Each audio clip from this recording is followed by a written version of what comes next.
6h24, de volta com o Manhã no Ar. Fica atento ao horário para não perder o seu compromisso do dia. A gente fala agora sobre a cheia. O Rio Negro está muito perto de atingir a cota máxima prevista para este ano. 15 bairros da cidade já estão sentindo os efeitos da cheia e mais de 2.000 famílias podem ser afetadas pela enchente aqui em Manaus. O nível do Rio Negro em Manaus chegou a 29 metros e 7 centímetros nesta segunda-feira e atingiu a cota de emergência. Agora, a Defesa Civil do município se prepara para entrar na terceira fase do plano para o período de cheia. A partir desse decreto, a gente já começa a fazer o levantamento das casas que estão alagadas, para a gente poder retirar esse pessoal dessas áreas. A gente começa também a avaliar as pontes permanentes que tem nessas áreas, que vão alagar. Então, a gente vai ter que fazer um trabalho também de construção de pontes, que a gente chama ponte sobre ponte, nessas áreas. Então, esses dados a gente já tem em mãos e já está começando a fazer esse trabalho nessas áreas que vão ficar vulneráveis pela cheia 2019, que de acordo com o CPRM a gente vai chegar na máxima de 29 e 33 metros a cheia desse ano. 15 bairros de Manaus já sentem os efeitos da cheia. A gente já teve os primeiros bairros que alagam logo, que é o São Jorge, Presidente Vargas, Educandos, Raiz, Betanha, Mauazinho, Colônia Tunaleixo, que a Defesa Civil já iniciou as atividades nessas áreas, fazendo as pontes provisórias e fazendo todo o levantamento necessário para que a gente possa fazer o auxílio a essa comunidade que vai ficar vulnerável à cheia 2019. O nível do rio está marcando 29 metros e 11 centímetros, 1 metro a mais do que registrado no mesmo período do ano passado. De acordo com os especialistas, a previsão é chegar a 29 metros e 18 centímetros. Mesmo com esses dados, os lojistas acreditam que não serão tão prejudicados como em 2012. Está com uns 3 a 4 anos que não está dando mais enchente aqui na rua. Apareceu agora essa recente, né? Está na rua agora aí porque... Mas graças a Deus ela veio um pouco tarde, porque ela sempre vem em maio, início de maio. Agora ela veio no início de junho, já não vai ser muito perigoso, não, eu acho. Mais de 2.271 famílias podem ser afetadas com a subida das águas. Os trabalhos de prevenção e monitoramento devem continuar pelas próximas semanas. E agora a gente volta a falar da operação deflagrada pela Secretaria de Segurança Pública na manhã de hoje aqui na capital. A ação é voltada principalmente ao combate de tráfico de drogas. E quem está ao vivo acompanhando toda a operação lá no bairro da União, na zona centro-sul da cidade, é a repórter Juliana Silva e é com ela que a gente vai conversar agora ao vivo. Olá, Juliana, com o secretário de Segurança ali. A operação já começou, né? Movimento grande aí no bairro da União. Olá, Adriane, muito bom dia para você. Bom dia para os nossos telespectadores da TV A Crítica. É isso mesmo, nós estamos aqui juntamente com o secretário de Segurança Pública do nosso estado. Bom dia, secretário. Como que está acontecendo essa operação? Desde que horas vocês estão? Por onde vocês já passaram? Já tem presos? Sim, já temos alguns presos. Essa operação ela iniciou nas primeiras horas da manhã de hoje. Nós estamos atuando aqui no bairro da União e no bairro da Alvorada. Os alvos estão nesses locais. Essa operação também já aconteceu e já foram aí também presos algumas pessoas em municípios aqui do estado, como por exemplo Manacapuru? A Polícia Civil fez o trabalho investigativo e vem se desenrolando já há uns 2 a 3 dias, culminando hoje aqui nesse local, novamente aqui no bairro da União, para mostrar que o Estado é que está presente. O Estado está dando tranquilidade para a nossa sociedade. Essa operação é denominada Império, certo? Queria que você falasse um pouco mais do que vai acontecer a partir de agora. Vai desenrolar durante o dia, está culminando no dia de hoje. Ela, como disse, ela já vem se enrolando já há 2 a 3 dias e hoje ela está culminando a primeira fase da Operação Império e haverão desdobramentos. Muito obrigada, secretário. Bem, Adriane, olha, a movimentação por aqui é bem intensa, viu? Tem equipes de reportagens, mais de 400 servidores da segurança pública do nosso estado estão envolvidos. Nós estamos aqui no bairro da União, bem ao lado do campo. Como o secretário disse, vai ter aí um desdobramento durante todo o dia e a gente vai ficar por aqui acompanhando. Por enquanto, né, acaba de cair uma forte chuva aqui na cidade. Nós estamos por aqui e a qualquer momento a gente pode ter mais notícias. Eu volto com você. Qualquer informação nova, você pode chamar a gente para entrar ao vivo mais uma vez. E olha, tem muito bandido que vai acordar cedo hoje no dia de chuva por conta dessa operação aí no bairro da União. Muito obrigada pelas informações. Está previsto para as 11 horas da manhã uma coletiva de imprensa para fazer o balanço do que aconteceu, porque além dos mandados que devem ser cumpridos ao longo da manhã aí nessa área, tem também a questão das prisões em flagrante. Toda vez que tem operação, tem também prisão em flagrante, porque eles acabam encontrando entorpecentes, acabam encontrando armas também, né? Então, tudo isso faz com que algumas pessoas que nem estavam previstas para irem nesse bolo da operação serem presas também. Muito obrigada pelas informações. Até daqui a pouco. E agora a gente fala de uma operação de acolhida dos venezuelanos realizada em Roraima, que será estendida aqui para o Amazonas. O governo federal, estadual e entidades que prestam ajuda humanitária querem reorganizar a área do entorno da rodoviária, que está ocupada por venezuelanos. O André e a Ana chegaram em Manaus há 5 meses, com filhos, irmãos e sobrinhos. Eles dormem nessas barracas e tudo o que comem, vestem e usam é fruto de doação. O André conta que tenta encontrar emprego todos os dias, mas nunca conseguiu nada fixo que permitisse sair daqui. E aqui é muito perigoso. Muitos bandidos passam, muita gente beba, ficando doido por aí. Eu tenho que estar atento. Eu quero conseguir um trabalho para sair aqui, para um alugue, para sacar minha família aqui. Viver no acampamento é ter que improvisar tarefas simples, como cozinhar. O fogão é um cercado de pedras com carvão. E como nem sempre é possível comprar óleo, Jesus conta que este na panela já é reutilizado há 3 dias. Para cozinharmos, temos que fazer lenha, fazer fogão, procurar e tal. E aí não temos aceite repetido. Quando a onda migratória começou, há quase 3 anos, a rodoviária foi o primeiro lugar a servir de moradia para quem chegava fugindo da crise político-econômica na Venezuela. Governo estadual e prefeitura chegaram a adotar diversas medidas ao longo deste tempo para desmobilizar o acampamento, sem muito sucesso. Em março deste ano, todos os indígenas venezuelanos que moravam aqui foram transferidos para um abrigo na zona leste da capital. Mas desde lá, o número de refugiados aqui só cresce. Em menos de uma semana, passou de 211 para 335. Agora a estratégia é outra. A ideia é gastar menos dinheiro com novos abrigos e investir mais no suporte a essas pessoas. O governo federal autorizou o Ministério da Defesa a adaptar algumas das medidas que já funcionam no acolhimento aos venezuelanos em Roraima para a realidade de Manaus.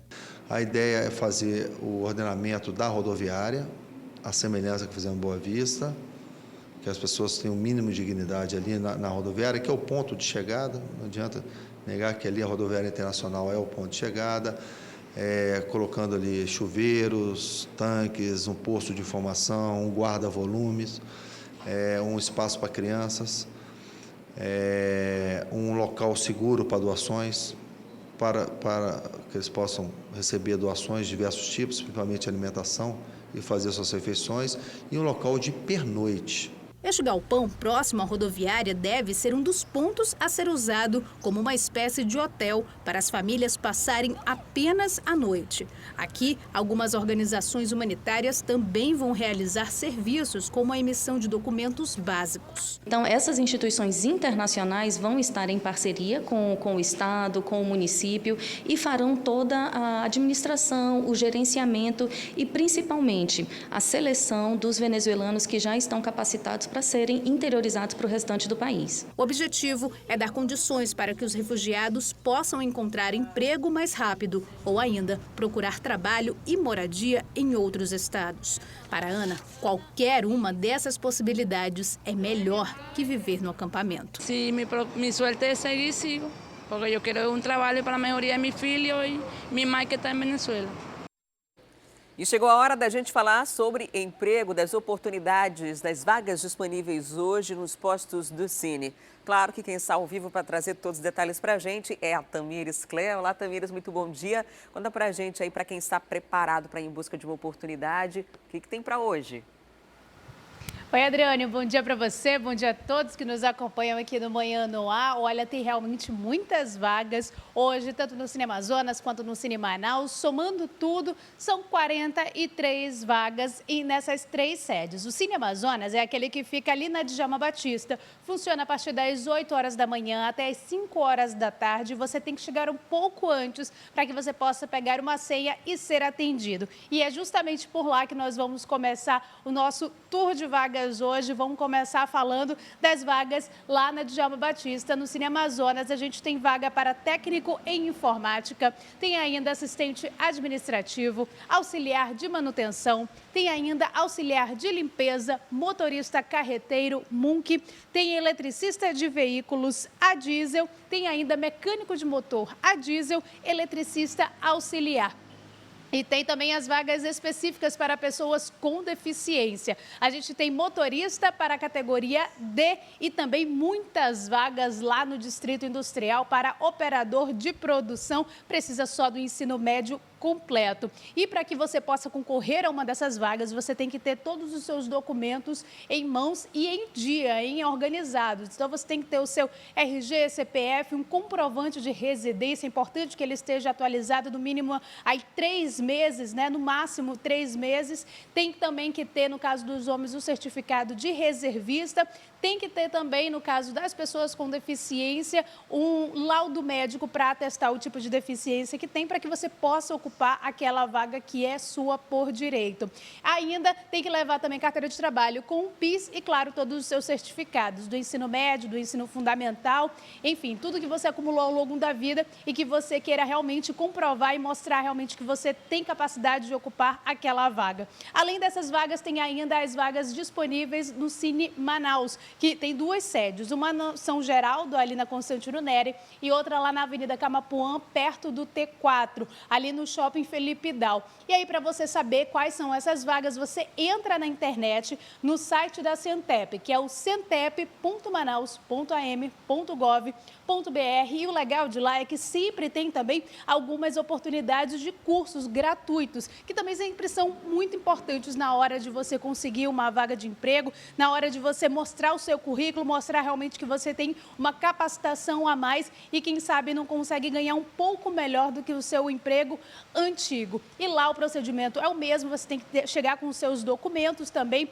para concorrer a uma das vagas do cadastro, e também é preciso que você chegue lá dentro do horário de funcionamento, que é de 8 horas da manhã até as 2 horas da tarde. E, claro, a gente sempre deseja muito boa sorte para quem vai sair de casa. Hoje está um climinha um pouco mais difícil de sair da cama, mas a gente sabe que é sempre muito importante que você tenha realmente a coragem logo de levantar e ir lá, correr atrás, porque realmente o emprego faz diferença na vida de todo mundo, dá mais dignidade, né, Adriane? Com certeza, né, Tamires? E você é o próprio responsável por sua empregabilidade. Quando você se prepara, quando você estuda, quando você sai de casa cedo para procurar emprego. Não adianta esperar que o emprego vá bater na porta.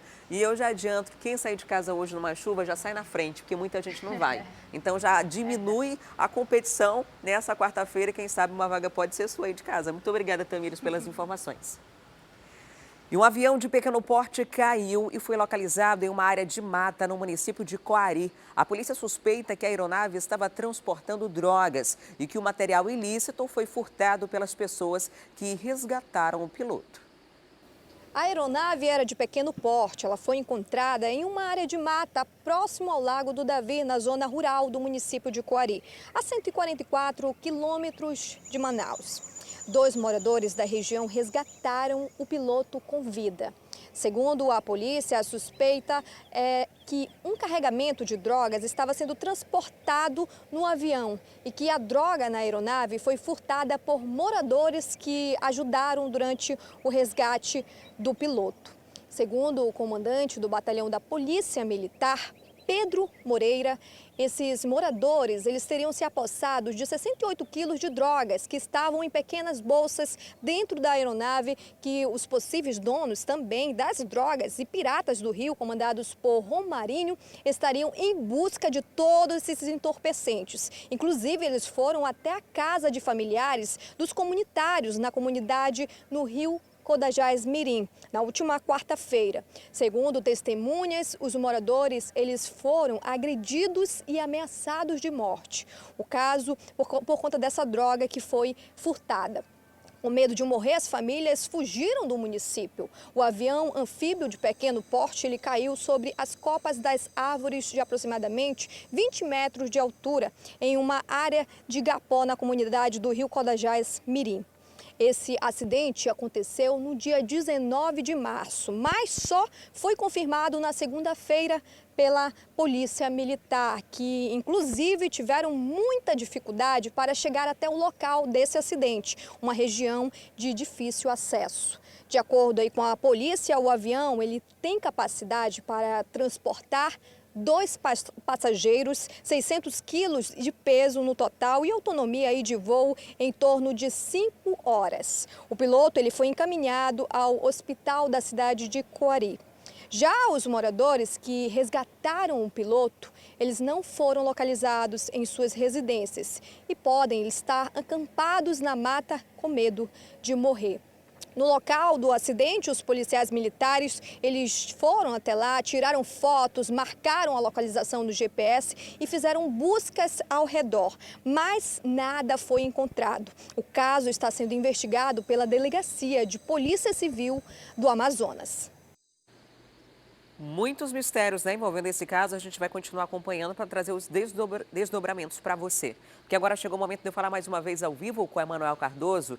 Ele que está lá na 93.1, na FM O Dia, vem comigo. Olá, Emanuel. NH. Oi, Adriane. Tudo certo por aí? Tudo certinho. Seguindo com a vida aqui. Olha, o jornal A Crítica destaca hoje em uma de suas reportagens o caso do Conselho Tutelar, de conselhos tutelares da cidade.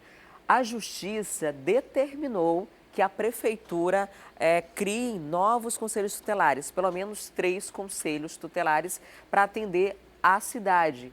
Considera que o número que tem hoje é pequeno para a população e para a demanda que se tem. E caso a Prefeitura não faça isso, pode pagar uma multa alta, né? R$200 mil, Adriane Diniz, por mês é a multa determinada pela magistrada que tomou essas providências.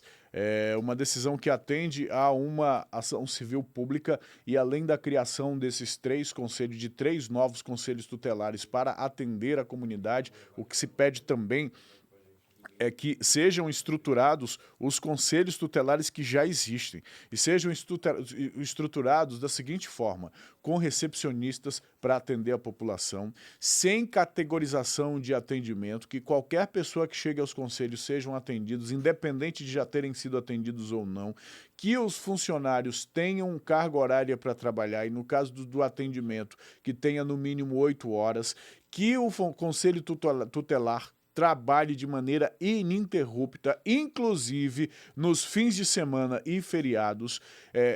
É uma série de exigências que a Justiça está fazendo em relação aos conselhos tutelares, ao funcionamento dos conselhos tutelares. E, Adriane Diniz, eu até comentava aqui na rádio com os nossos ouvintes, nós vivemos em uma capital onde ocorrem muitas situações envolvendo crianças e adolescentes e essa rede de proteção precisa realmente ser fortalecida. Ontem nós anunciamos aqui a morte de uma criança de 9 anos de idade que teria hidrocefalia, mas que a morte dela foi questionada por agentes de saúde do SPA da Zona Norte, onde ela foi recebida, que acionou as autoridades.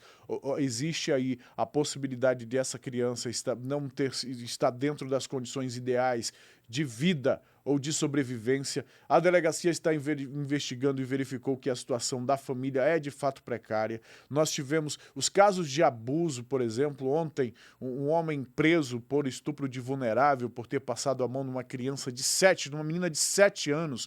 Então, as nossas crianças precisam de proteção e quanto mais essa rede de proteção for fortalecida, os conselhos tutelares fazem parte desta rede, quanto mais isso for fortalecido, melhor será para o atendimento, para o acompanhamento das nossas crianças, Adriane. Ali, a Justiça mandou criar esses novos conselhos tutelares, mas acho que resolver a situação precária dos que já existem deveria ser uma prioridade também, porque são prédios totalmente sem infraestrutura adequada, são vários locais que não têm condição nenhuma de receber essas crianças para fazer uma conversa ali para a criança ficar à vontade de relatar o que de fato acontece, prédios alugados, enfim, situações bárbaras que hoje os conselheiros tutelares enfrentam, principalmente os conselheiros e as pessoas que trabalham nesses locais. Além de criar os 3 novos, é preciso reorganizar os que já existem e levar em consideração que é um trabalho essencial, como você muito bem falou. Agora, Emanuel, vamos mudar de assunto, falar de uma repercussão que, inclusive, é destaque no Jornal A Crítica. A capa do jornal fala sobre essa Carteira Nacional de Habilitação. Proposta para a CNH causam polêmicas. Esse é o destaque do Jornal A Crítica, é a manchete. E entre essas propostas apresentadas pelo presidente Jair Bolsonaro, existem 2 que eu gostaria de destacar com você. A primeira é que parece que você vai poder cometer mais infrações de trânsito sem perder o direito de dirigir. E a outra é a possibilidade também de que você... A outra, peraí, deu um branco aqui. Os 10 anos? Os 10 anos, que antes era de 5 anos e passa para 10 anos agora o período para você, de validade dessa carteira, sem precisar fazer a renovação, depois que você passa da carteira provisória. Talvez a ideia do governo em ampliar o número de pontos para que o motorista perca a carteira, seja no sentido de favorecer esse aumento da validade da carteira, como você bem coloca, Adriane, de 5 para 10 anos seria a necessidade. Agora, esse aumento do número de pontos para que o motorista perca a carteira, de fato, Adriane, sobretudo em relação ao motorista que é imprudente, é um incentivo, sim, para que esse motorista cometa mais infrações de trânsito, e a gente sabe que o risco que representa para o trânsito, para o local onde todos nós compartilhamos, o risco de motoristas que não estão nem aí para cometer infração, porque muitas vezes a punição pecuniária, que é aquela em que você precisa pagar por ter cometido alguma infração, a gente sabe que ela tem sim um caráter educativo. E olha, e por conta desse caráter educativo, o governo não vê muito dessa forma. O governo, por exemplo, está propondo retirar a obrigatoriedade de pagar a multa para motoristas que não usar aquela cadeirinha para criança, que é lei, né? Até determinada idade a criança precisa utilizar aquela cadeirinha, e o motorista que transporte criança no banco de trás sem esse equipamento é multado. Hoje ele é multado. Essa proposta do governo, então, retira essa multa com o argumento de dizer que para retornar o caráter educativo desta ação. A multa é educativa. É educativo. O caboclo foi lá, cometeu a infração, paga a multa. Isso é educativo. Usa o bolso para educar. Às vezes a educação só funciona quando pesa no bolso, né? Exatamente. Tem discurso, tem todo o discurso, mas na prática não se efetiva nada até que você comece a sentir quanto custa não fazer algo que você deveria. Essa ampliação do prazo da carteira é importante a gente dizer também, Adriane, que é até 66 anos, se eu não me engano. A partir daí, a pessoa precisa renovar a carteira, até por conta de problemas de saúde mesmo, é necessário que a verificação seja feita antes. Agora, a avaliação médica necessária para que a carteira seja expedida, com essa proposta do governo, ela deixa de ser exclusividade de médicos credenciados pelos DETRANS. Ela passa a ser, essa avaliação pode ser feita por qualquer médico, é o que propõe o governo, ou seja, muita coisa está sendo flexibilizada nessa proposta apresentada pelo governo federal ao Congresso Nacional. A ideia, outro argumento do governo o governo está confiando mais na população, acreditando mais na população, acreditando aí numa nova consciência social ou numa maturidade coletiva dos brasileiros, dos motoristas brasileiros. É um gesto de boa-fé, vamos considerar assim, é um gesto de boa-fé. Mas, Adriane, diante do estado de coisas, diante da quantidade de mortes que a gente acompanha todos os anos, o Brasil figura entre os países mais violentos em todos os aspectos, inclusive no trânsito, com milhares, com centenas de mortes todos os anos, e é importante as regras, o endurecimento das regras de trânsito, das leis do Código Nacional de Trânsito, criou sim um caráter educativo. Preocupa essa flexibilização dessas regras, e a gente espera que o Congresso Nacional faça o que ele deve fazer.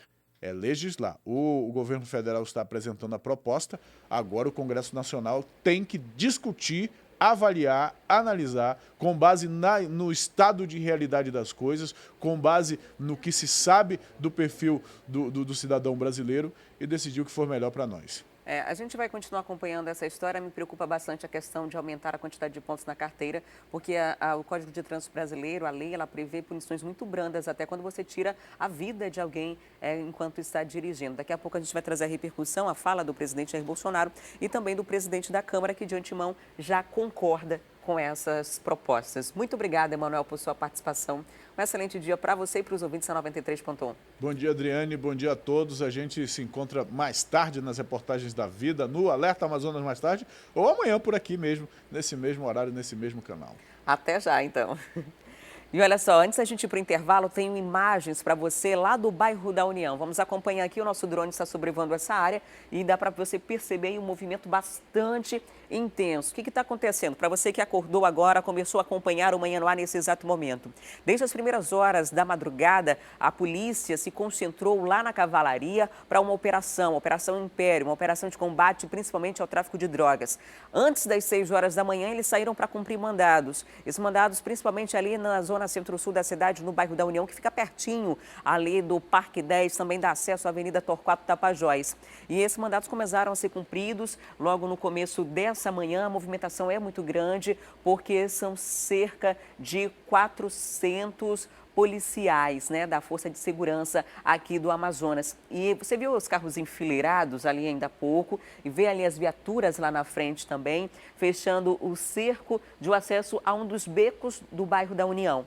De acordo com as informações que a gente recebe, isso é uma estratégia da polícia, enfileirar esses carros ali para dificultar uma possibilidade de fuga das pessoas que moram aí no bairro da União e são alvos desses mandados. Isso causa uma interdição em parte da via, o trânsito flui ainda de forma tranquila no outro lado, mas é uma estratégia da Secretaria de Segurança para garantir que essas pessoas não consigam fugir dessa área. Essas imagens são feitas nesse exato momento, ao vivo, no bairro da União, e dá para você ter uma noção de como é fácil para as pessoas que mexem com o tráfico de drogas, com crime organizado, se esconder nessa área, Porque geralmente quando a gente passa no bairro da União, passa assim só naquela rua principal ou a próxima ao Igarapé, que fica lá na frente, mas não tem uma noção de como é por dentro. E com essas imagens aéreas que você vê agora, você consegue perceber as ruelas que existem, os becos que existem nessa área e como eles se organizam. A área, inclusive, em que a polícia já identificou cemitério clandestino, já identificou torre de visualização, de observação do tráfico de drogas para acompanhar a chegada da polícia e ter estratégias de fuga também. Então, essas imagens você acompanha agora, a Operação Império, cerca de 400 policiais civis e policiais militares estão desde o começo dessa manhã nessa área da cidade. Daqui a pouquinho a gente volta a trazer informações da operação. Está previsto para as 11 horas da manhã uma coletiva de imprensa para trazer todos os detalhes dos mandados que foram cumpridos e das prisões em flagrante também. Agora a gente faz uma pausa para o intervalo e eu volto daqui a pouco. A gente vai fazer uma discussão aqui sobre o preço da gasolina. Reduziu na Petrobras, mas essa redução não chegou aqui no nosso bolso. E a gente vai explicar por que essa conta não bate, por que as distribuidoras não passaram para os postos e, consequentemente, os postos não passaram para a gente. Tem ainda outras notícias da área policial. Você vai ver que um homem de 41 anos foi preso por estupro em flagrante. Isso aconteceu lá no bairro Santo Antônio. Ele estava lá numa das ruas, viu uma criança, uma menina de 7 anos, andando sozinha e, de acordo com informações da polícia, estava passando a mão nas partes íntimas. O que ele não esperava é que a mãe dessa menina estivesse vindo logo atrás, presenciou tudo e chamou a polícia. Não toquei nela não, a menina ela subiu lá no lado, ficou bem perto de mim, que ela queria subir lá pra cima, no prédio onde ela estava, bem em frente. A mãe e uma testemunha dizem que você fez isso. Mas eu não fiz, que tem uma câmera bem lá na frente e ela estava lá esperando a mãe dela.